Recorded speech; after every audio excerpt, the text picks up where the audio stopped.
নিয়মিত নামাজ আদায় করে পুরস্কার পেল নাটোরের ৩ শিক্ষার্থী। টানা ৪০ দিন জামায়াতে ৫ ওয়াক্ত নামাজ আদায় করায় নোমান বিন নজরুলকে প্রথম পুরস্কার হিসেবে দেয়া হয় বাইসাইকেল। আর জামিল হোসেন রিয়াদ ও আব্দুল্লাহ আল নোমানকে দ্বিতীয় তৃতীয় পুরস্কার হিসেবে দেয়া হয় হাতঘড়ি। এই জায়গায় আমি প্রথম স্থান অধিকার করেছি, এটা আমার জন্য অনেক বড় কিছু। নাটোর সদর উপজেলার রামনগর এলাকার আল-আকসা জামে মসজিদের সহকারী শিক্ষক নূর মোহাম্মদ মুক্তার হোসেনের পরিচালনায় এবং মাওলানা মহিদুজ্জামান সুজনের সার্বিক সহযোগিতায় ২৯শে আগস্ট শুক্রবার জুম্মার নামাজের পর এই পুরস্কার বিতরণী অনুষ্ঠানের আয়োজন করা হয়। শিশু কিশোরদের নিয়মিত নামাজ পড়ার অভ্যাস তৈরি করতেই ব্যতিক্রমী এই উদ্যোগ নেন আয়োজকরা। আমাদের এই প্রোগ্রামটির মূল উদ্দেশ্য ছিল আল্লাহ সন্তুষ্টি অর্জন। এরপরে আমাদের লক্ষ্য ছিল আমাদের ঝরে পড়া সন্তানদেরকে আদর্শবান, চরিত্রবান এবং দেশের কল্যাণের জন্য তাদেরকে তৈরি করা। নানা রকম মাদকাসক্ত যারা থাকে তাদের থেকে আমরা পৃথক করে তাদেরকে মসজিদমুখী করা।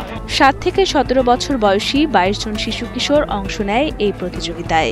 শর্ত ছিল টানা ৪০ দিন ৫ ওয়াক্ত নামাজ আদায় করতে হবে জামায়াতে।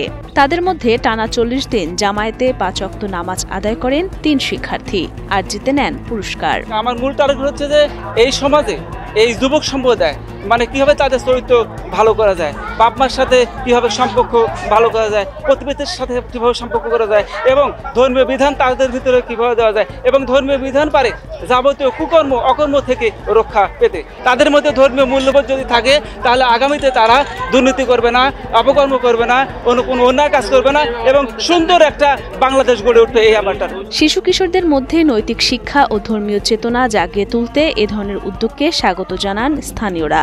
এ ধরনের কর্মসূচি চালু থাকলে আগামী প্রজন্ম সঠিক পথে এগিয়ে যাবে বলে প্রত্যাশা তাদের। এরা শিশুদেরকে নিয়ে যেভাবে কর্মসূচি গ্রহণ করছে, বাংলাদেশের বিভিন্ন মসজিদে এইরকম করে এই প্রোগ্রাম গ্রহণ করা উচিত বা কর্মসূচি পালন করা উচিত। যারা ৪০ দিন এখানে নামাজ আদায় করছে এরা আমার ধারণা এরা মসজিদে এখন ইমাম না থাকলে ইমামতির দায়িত্ব পালন করতে পারবে। আমার খুব ভালো লাগলো এই ধরনের উদ্যোগ এই মহল্লা থেকে এলাকাবাসীদের উদ্যোগটা নিয়েছেন। এর উদ্যোগ জন্য প্রতিটা গ্রাম, মহল্লা, শহর, বন্দর, জেলা পর্যায়ে, উপজেলা পর্যায়ে, বিভাগীয় পর্যায়ের জন্য এরকম প্রোগ্রাম নিয়ে যে কচিকাঁচা ছোট্ট বাচ্চাদেরকে যে শিক্ষাগুলো দেওয়া হয়েছে এখান থেকে, এই শিক্ষা নিয়ে যেন তারা ভবিষ্যতে দেশ ও জাতির উন্নয়ন করতে পারে, নিজের জীবন গড়তে পারে। আমি এখানে এই মসজিদে এরকম একটা ব্যতিক্রম ধর্মী অনুষ্ঠান হচ্ছে শুনে আমি এখানে ছুটে চলে আসছি যে এটা একটা অত্যন্ত মহতী অনুষ্ঠান। এখানে এসে দেখলাম যে প্রতিটি ছোট ছোট বাচ্চারা কি সুন্দর করে কোরআন তেলাওয়াত করছে, আজান দিচ্ছে, দেখে আমি মুগ্ধ হয়েছি।